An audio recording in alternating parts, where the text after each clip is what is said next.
What is going on, everybody? Welcome back to my channel. You already know what it is. It's draft season all year long. Today, we are going to be doing a 2024 NFL mock draft here as we sit after week 13 has concluded. There's still going to be a couple of Monday Night Football games, but it won't shift the order drastically. So here we sit with the number one overall pick.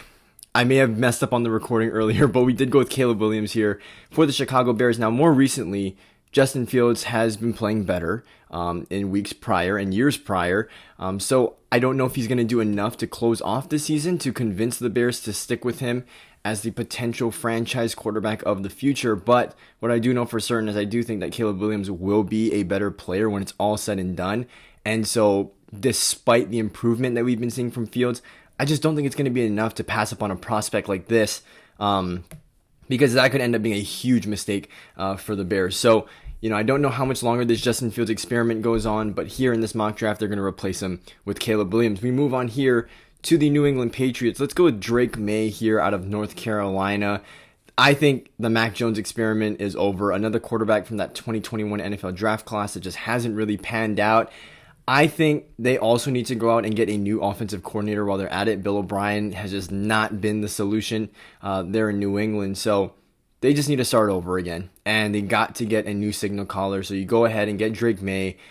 Super physical guy, right? Super accurate with the football and also has the ability to extend plays with his legs. You love his improvisational skills. He's going to be the number 2 guy off the board here in this mock draft. Now, moving on to the Arizona Cardinals, this is a team that could potentially look at taking a quarterback if they really, really like a certain guy. However, I feel like with Kyler Murray's contract being structured the way it is and still being so early on because he just recently signed that extension, I just don't think that the Cardinals are in a spot right now to move on from him. And the way that the roster looks, I think that they should use this time to continue to evaluate Kyler Murray because it is still early on with his tenure with this new regime under Jonathan Gannon. So I say you just go ahead and build around him, build the roster, and we're going to go ahead and do that with Marvin Harrison. Huge question mark on whether Marquise Brown is going to return or not. And so, whether they do choose to sign him back or not, I think Marvin Harrison would be the number 1 target there in Arizona and would make an instant impact. This is the best non-quarterback prospect in this entire draft. So you go ahead and snag him there with a number 3 overall pick. Moving on to number 4. Now, this one might shock you guys. And I was just looking around and saying, what does this team really need? Now, I'm not going to take a tackle. Now, I know that tackle is one of those spots where it's like, okay, Washington could improve in that area. However, I think a lot of the sack numbers and totals that are held by Charles Leno and Andrew Wiley this year are really inflated because Sam Howell does hold on to the ball very long. And, you can tell, late round quarterback, it's going to take him some time to develop and go through his progressions on a play-to-play basis. And so he's holding on to the ball much longer than you would really want him to, per se. And so I think that those numbers will get better if he can continue to progress, get the ball out of his hands quicker. You'll see much better production out of that offensive line as well. So we're going to give them the benefit of the doubt, and we're going to go ahead and take one of the best prospects in this entire draft, another non-quarterback offensive player, skill position player, and Brock Bowers. Okay, Brock Bowers, I think, would instantly replace Logan Thomas, who I know is a team captain and is a relatively productive player for his age. But this is a dynamic weapon in a room of receivers that is already super talented with McLaurin, with Dotson, with Samuel. And look, the thing too is you have Eric Bieniemy there as your offensive coordinator. You know what he can do with a tight end with Travis Kelce back in Kansas City. And you're basically getting a very similar skill set with Brock Bowers here with the number 4 overall pick. So I think that would be huge. And I think it would also work towards the development of Sam Howell. So it's definitely something to consider as a whole here with Brock Bowers and the tight end position. Now, moving on here to number 5. This is a team that I think could also use a quarterback. However, Daniel Jones just signed a 4-year extension with $40 million on average per year. And so I just don't think that they can get a quarterback this early on into the contract. And similar situation to Arizona, right? This is a team that could really build around the quarterback right now and just make that roster look a whole lot better. I don't think you need to rush to get that position for the time being. So what we're going to go ahead and do here is take a wide receiver, and the best wide receiver in this class Early on in the evaluation process for me is Rome Odunze has just been a huge difference maker for Washington, a huge reason why they've been able to come this far. Michael Penix has looked great when he throws Odunze the ball, just a dynamic deep threat, and has really worked his way up of wide receiver rankings for this 2024 draft class. So I expect him to go really high. There's a lot of teams that could use a dynamic wide receiver like him, and for the Giants, who are in desperate need of some skill position players, would definitely use a player like him with this number 5 overall pick. Now, moving on here, we have the Tennessee Titans. They play tomorrow or today on Monday Night Football. So we could see them potentially move up, move down. But for the time being, we want to get him a tackle. We're going to go with Olu Fashanu. Olu Fashanu, I see him going before Joe Alt in a lot of these mock drafts. And so we're going to keep that consistent here. And this is a team that really needs some offensive line help, right? I mean, you have Nicholas Petit-Frere, who went down with injury and has been on IR. And so you have Chris Hubbard. And then you also have Jalen Duncan, who was a 6th-round pick last year. Not ideal. And then you even have Dylan Randuns, who you drafted a couple of years prior, has had some time at guard, and then was forced to play tackle. Andre Dillard as well. Basically, what I'm saying is that all of these guys are expandable, right? No one really has the job set for them, and it's all up for grabs. And I think Olu Fashanu would immediately be one of the best offensive linemen, not just tackles, but offensive linemen on this entire Titans group. And, you know, for a team that makes such an emphasis on controlling the line of scrimmage, running the football, and, you know, you even have to make an emphasis on protecting your young franchise quarterback, this is definitely the guy that you want in the building here. So you go with Skoronski last year, you keep building that offensive line here with Olu Fashanu, and I think things will start to look a lot better. I mean, even Brewer, the center, I think, has shown some flashes this season. So there's a lot to be optimistic about for a relatively young group. So now we move on here to the Chicago Bears, their second pick here in the first round. We're going to go with a wide receiver as well. We're going to go with Malik Nabers out of LSU. I think this team could just use a different receiver. I think Darnell Mooney is decent, but he's not a wide receiver 2 like they're having him play right now. I think DJ Moore has really established himself as a true dominant wide receiver 1 in this league. I think he was a wide receiver 1 this entire time, but he's really showing his true potential here in Chicago, which is crazy to say because the scenario is less than ideal, but still performing nonetheless. And Malik Nabers, I think, would be a great complement to a league that has really transitioned into pass heavy. You know, for a team still in Chicago that does choose to run the ball a lot, it's important to be able to throw. And Malik Nabers is just another guy who continues to find ways to get open with his route running at LSU. Had about 1,500 yards this year, and was Jaden Daniels' number 1 target by far this year. So Malik Nabers, I think, would be a tremendous addition to a very young Chicago Bears offense that could use some more upgrades in that wide receiver room. Moving on here to number 8, they need a quarterback. Okay, I wouldn't be surprised if they can move on from Jimmy G. They would cut him immediately during the offseason process. And Aiden O'Connell, I mean, he's a 5th-round pick. They're really giving him a shot this year to see what they have in him. And in my opinion, I just don't see a franchise quarterback in Aiden O'Connell. I think just holds onto the ball way too long. And you see, similar to Sam Howell, except I think this situation is a little bit more dramatic where you just want him to get the ball out and make the right decisions. And he just hasn't been able to do it, nearly consistently enough as you would like to see, especially if you are giving him an opportunity to potentially be the quarterback next year. I wouldn't feel optimistic about it heading into 2024 season. So we're going to go ahead and give him a quarterback here. And I think it's going to be Jaden Daniels. I mean, I think him winning the Heisman, I think only boosts his stock more, as it should, right? But, even if he didn't win the Heisman, right? I mean, this is a guy who just scored a ton of touchdowns, right? 50 total touchdowns.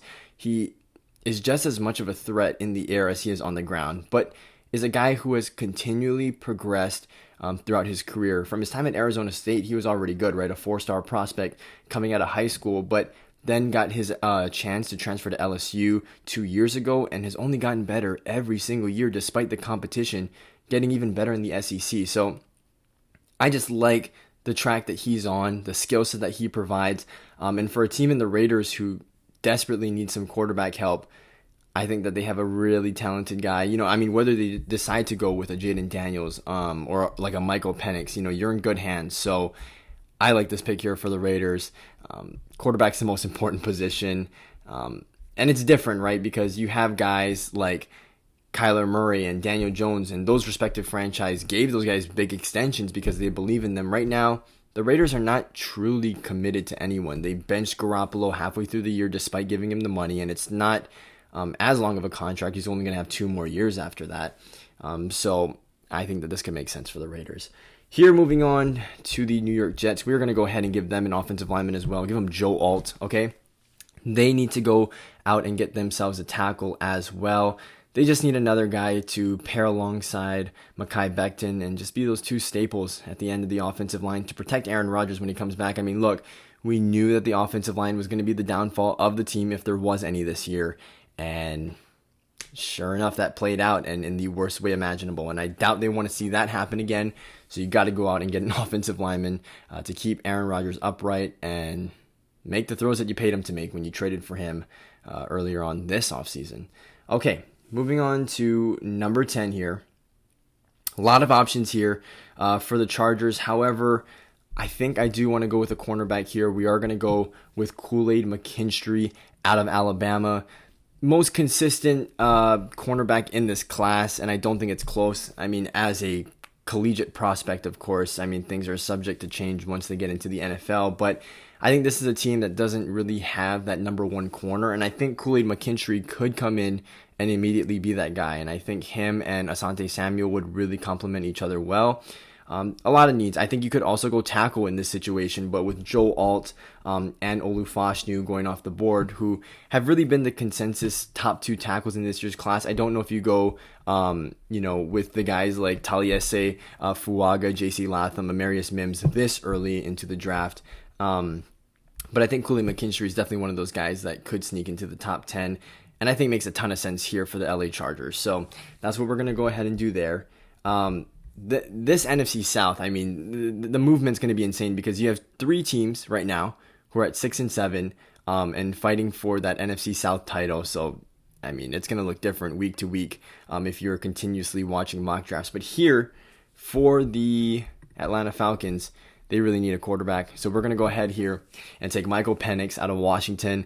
I think he's done a lot of great things this year. His accuracy, right, is the one thing that stands out more than anything else. Now, I think if there is a concern about Michael Penix is that he did have a lot of time to throw in the pocket. And many times because of how good his offensive line was just standing upright in the pocket and could just make any throws like a clinic out there. But I mean, the accuracy is off the charts. You can see what the potential is if you have an offensive line that can provide time for him. And is also a guy that is relatively athletic. You know, he's not going to use his legs first, but if necessary, that's going to be his last option. But he's definitely going to try and beat you with his arm. I think his arm strength is something that is still a work in progress, but definitely at a level where you can be competitive in the NFL for sure. I just do think that you could put a little bit more strength under that arm. And then, we could be talking about a serious threat in the NFL. But nonetheless, right, those are all things that you can work on. It's not something like Bryce Young's height last year. That's something that people were bullish about, and that's something that he can't really change. It's not really in his control, and this is coming from someone as well who had Bryce Young as their number 1 quarterback prospect last year. And so I like Bryce Young, but I'm just saying certain things are out of the player's control, and the strength is not one of them. Penix can work on that. So I like Penix here, and they cannot rock with Ritter or Heineke next year. They seriously need to go out and commit to a legit quarterback because what they have going on right now is just not it. All right, moving on here to the New Orleans Saints. They need some interior line help. We're going to go with Jer'Zhan Newton here out of Illinois. This is the most disruptive pass rusher from the interior of the defensive line in this class. He was a guy that was potentially going to commit to the NFL draft last year, but decided to return to Illinois and has only boosted his draft stock from the year prior. And he was already projected to be a first-round pick. So for a team that is still looking for interior help, despite drafting a Brian Brzee from Clemson last year, I think that this could be something that they're looking for. And you look along the line from Cam Jordan to Brian Brzee, Jer'Zhan Newton, and then Carl Granderson, who's really made a name for himself over these last couple of years. You have a really good D-line that's set and is going to continue to set the tone for that defense, who's been really solid throughout the season.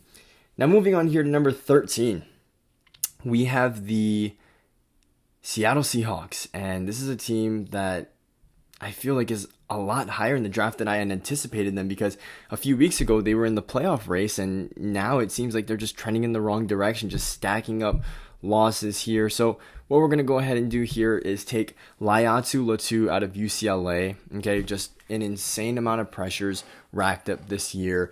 You would love to see him finish some more plays, but look, I mean, he's already got like 14 sacks, and to think that he could get even more production is insane because of how high that pressure total is this season. He's also got 2 picks. So just, I don't like to throw the word dynamic around out there, but you have a guy who can rush the passer and also drop back into coverage and make some pretty nice plays in that aspect as well.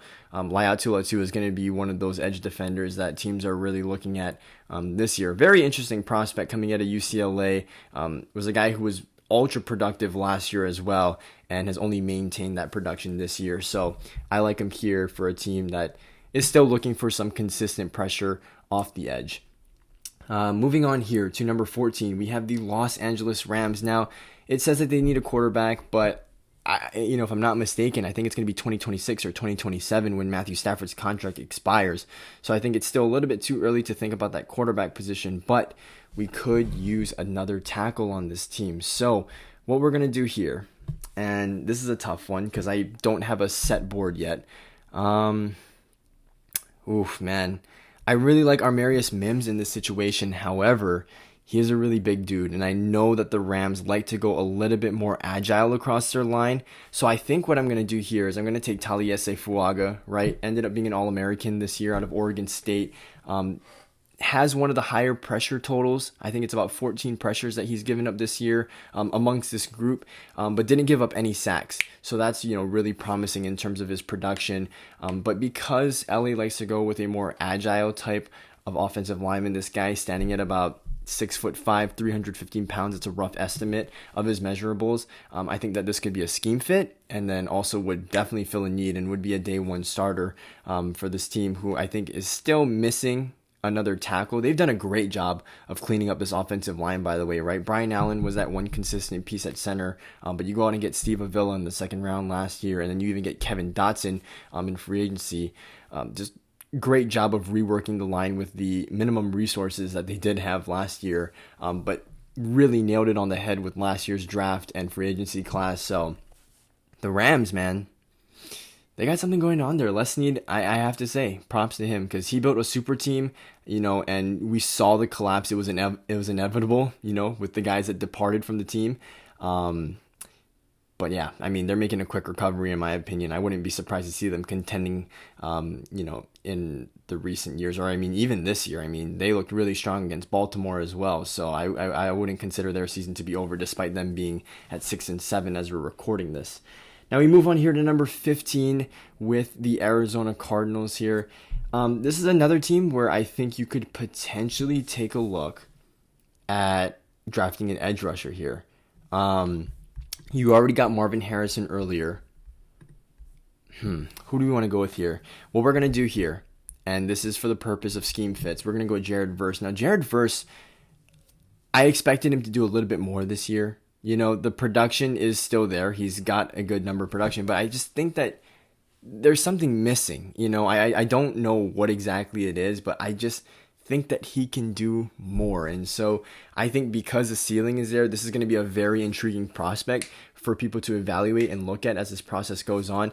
And similar to Jaden Daniels, this is a guy that came from U of Albany, right? And then ended up transferring to Florida State. If you don't know, Albany is an FCS school. So that is a huge jump up. But of course, the measurables, the intangibles, and then even the production is all there. This is a guy that would have went in the first round had he declared for the draft last year.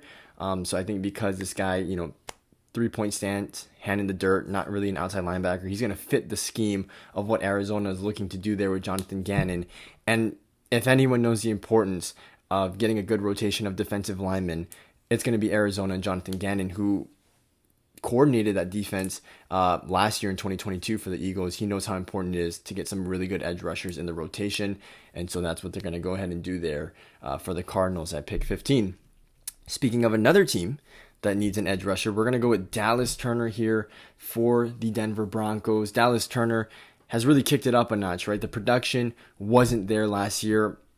rough estimate, I think his sack total was around 3 to 5 last year, and just how athletic this guy is, right? And how quickly he can beat you off the edge. You would have expected his numbers to be much larger, but that wasn't the case. And now you look around this year and his numbers look a lot better. And so because you know that there is a level of production that comes with that athleticism, you really got something to work with. And I wouldn't be surprised, right, if these guys like Laiatu Latu, Jared Verse, Dallas Turner, if they go higher in the draft, just based off of need and how heavy offense this is in terms of strength. I don't know if they're going to go that high, but teams could really be getting a steal here in the middle of the first round by selecting one of these edge rushers. So, the more research I do into these guys as well, my opinion might change on them, but I think that this would be a great fit for Denver. Pair him up with Nick Bonito, who's been looking really good.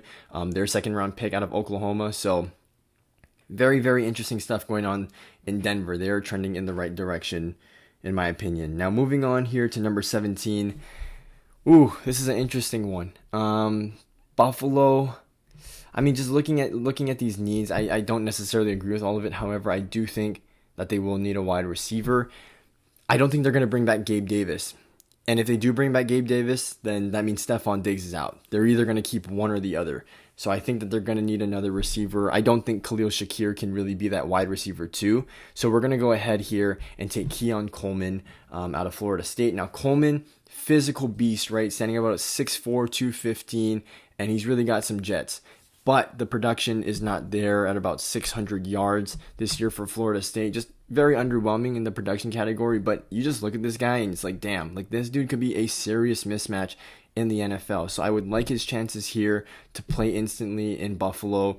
Just looking at the way that some contracts are about to expire, and I'm mainly talking about Gabe Davis. But again, there's been some rumblings about Stephon Diggs potentially leaving, so we have to consider all those things, and I think Buffalo could really use a wide receiver in this situation.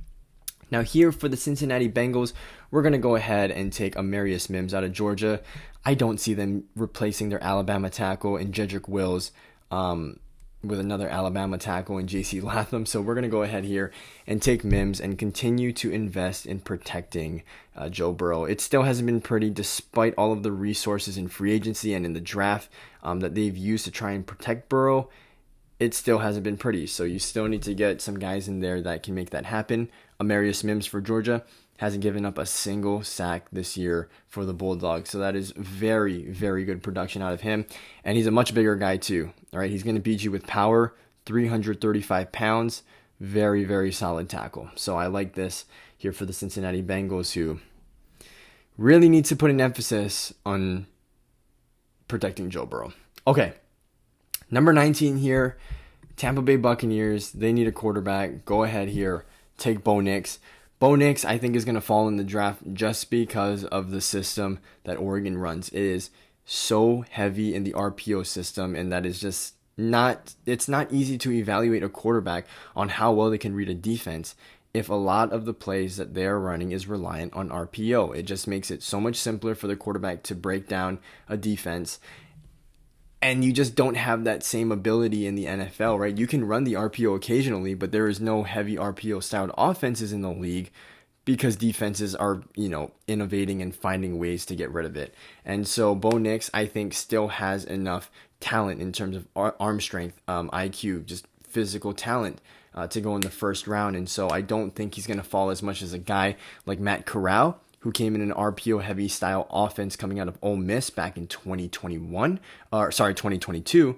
Bo Nix, I think, is significantly more talented, so I think you could definitely see him going in the first round. And his touchdown to INT ratio, I mean, this guy wasn't turning over the football. He was in a system that made it easier for him, and he made it look really easy out there. That's all you can ask him to do. So I think he's done as much as he can to boost his draft stock. Still got the Pro Day, still got the Combine. So it's going to be interesting to see how this entire quarterback class develops as a whole as we continue to move forward in the NFL draft process. Moving on here, we're going to kind of speed run this thing because, this part of the draft is going to be very subject to change. We're now in the playoff range. Teams that, could potentially make a run at something. So this could look drastically different from week to week.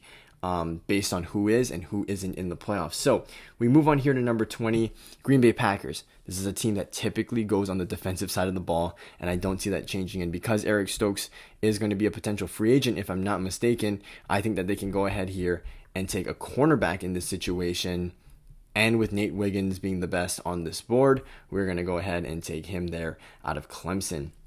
Now moving on here to number 21, we're also going to attack the cornerback position here for the Indianapolis Colts.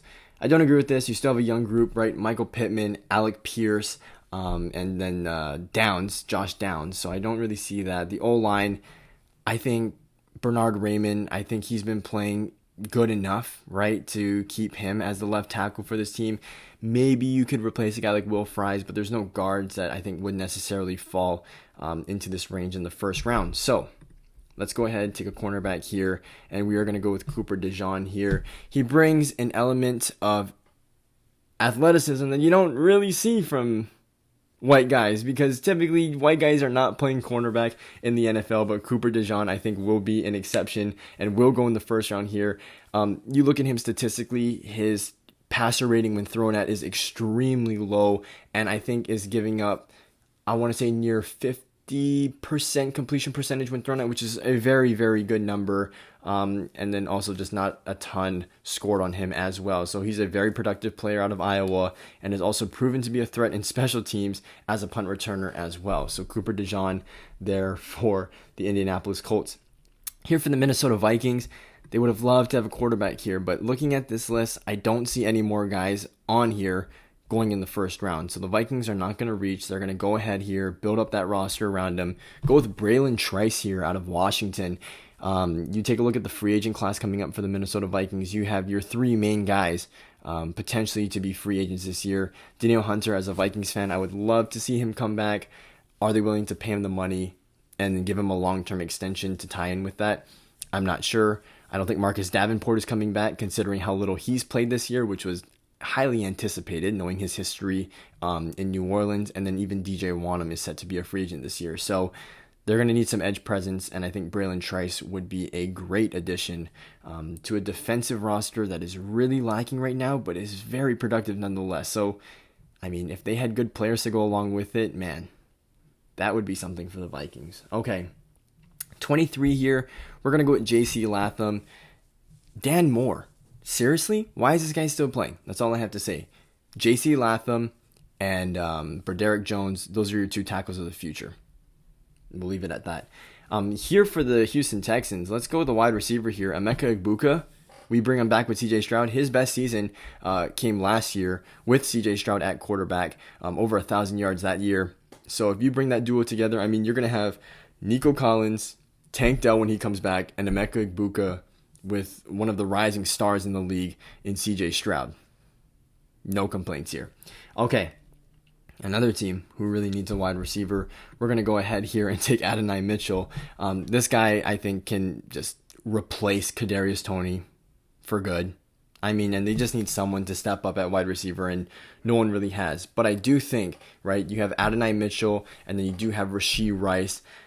I think that that's going to be a good duo, right? I think Rashee Rice has already shown a lot of promise there in Kansas City. They just need to get him a little bit more involved and then also develop him as well. He needs some time to be groomed. But then Adonai Mitchell, I think, is kind of that build that they're looking for in Kansas City, a guy who can potentially be a deep threat, right? He's standing at about 6'4", close to 200 pounds. This is the receiver that they're looking for here, and so I think he's been a huge addition to this Texas team. A transfer originally from Georgia has really made his impact this year for that team. Another reason why they're sitting in the college football playoff right now, which I don't know if a lot of people anticipated, but Texas is actually back, so that's pretty crazy. But yeah, that's that. Kansas City needs wide receiver help. 26, this is a team, and I continuously hear this, the fan base is always calling for another edge rusher, despite having the number one pick a few years ago and taking Travon Walker over Aiden Hutchinson. But hey, forget about it. Despite that, Josh Allen is set to be a free agent this year, so there's no guarantee that he'll be coming back to that team as well. So we're going to go ahead and give him Chop Robinson here, who is another guy with a high pressure total, but not a lot of true production to show for it in the sack and TFL column. So This is another guy that you're going to look to develop and try to work with here at the back end of the first round, but would be another great rotational piece here for this Jacksonville defense. Moving on here to number 27 for the Detroit Lions. Now we're going to start to see a run on the secondary. So we're going to go ahead here and take a cornerback. Do I want to go with Kalen King here? Yeah. We'll go with Kalen King here out of Penn State. Underwhelming season in my opinion. I think this is a guy that could have potentially snuck into the top 10.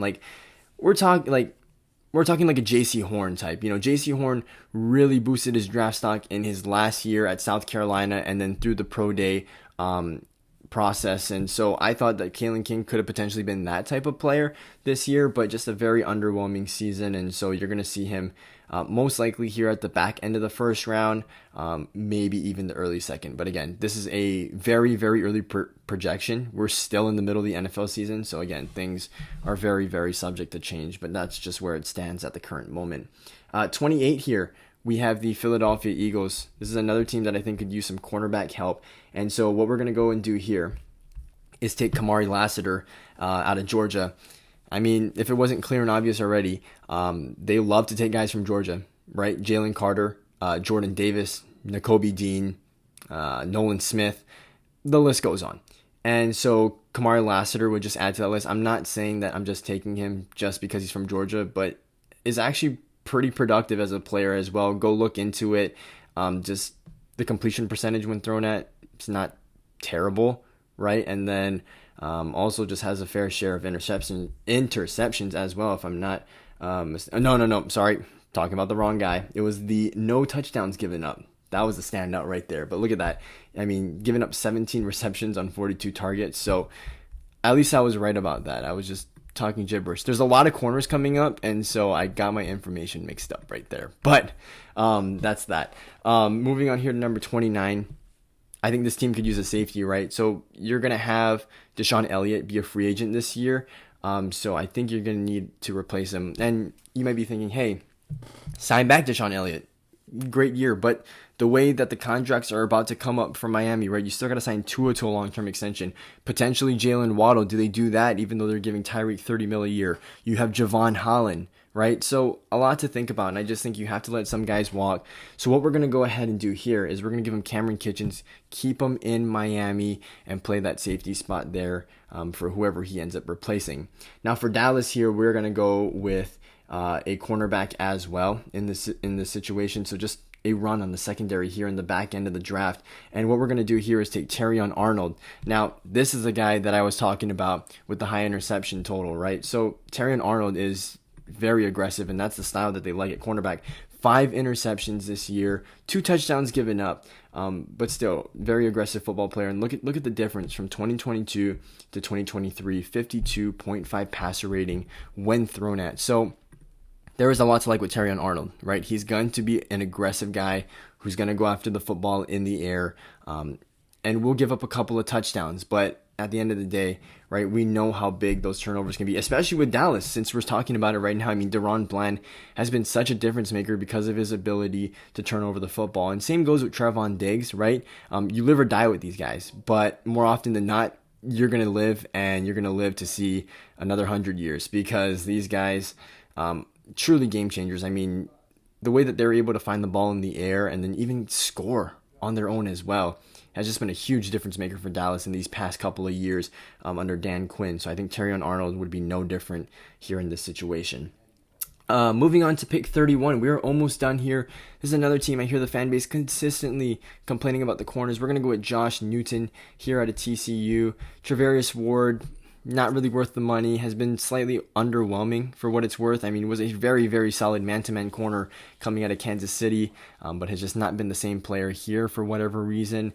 And then you have guys like, Diamador Lenore, or Ambry Thomas. You want someone to step up. They haven't been consistent, and so you have to go out and get a legit corner to play alongside Travarius Ward at the very least. And finally here, for the Baltimore Ravens, this is another team that I think could go for some cornerback help because you have about 3 to 5 guys in the cornerback room that are potentially going to be free agents this year if you don't sign anyone back. So we are going to finish this draft off by selecting Denzel Burke out of Ohio State, and that is my 2024 to make it sound better, let's go with mid-season mock draft here. But this is what it looks like, and let me condense my cam real quick so that you can get a full picture of this. This is what it looks like right here. Let me know what you guys think about this mock draft in the comment section below. I spent a lot of time, looking at the free agents, looking at all the rosters of this team, and just giving my evaluation as I've watched games throughout the year as well to come up with these selections. So if you're a fan of any of these teams, let me know if you really like, if you dislike the picks. I'm looking at all the comments, trying to get feedback so that when that mock draft does come around, right before the actual draft, we can get it as close as possible to the real thing. But until then, hopefully you guys enjoyed, and I'll see you guys all later. Peace.